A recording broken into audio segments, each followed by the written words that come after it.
আসসালামু আলাইকুম।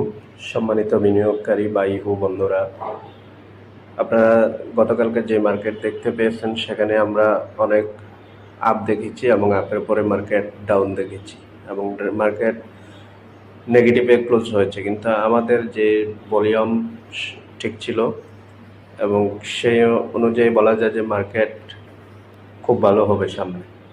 মার্কেট এটা একটা প্রফিট টেকিংয়ের কারণে স্বাভাবিকভাবে একটু ডাউন হয়েছে, যেখানে দেখবেন আপনারা মার্কেট যে এর আগের দিনের যে ক্যান্ডেল আছে সেই ক্যান্ডেলের উপরেই আমাদের নেগেটিভ ক্যান্ডেলটা সমাপ্ত হয়েছে, যেটা বোঝাচ্ছে যে প্রফিট টেকিং হয়েছে। কিন্তু মার্কেট আজকে থেকে দুর্দান্ত গতিতে সামনের দিকে এগিয়ে যাওয়ার সম্ভাবনা রয়েছে।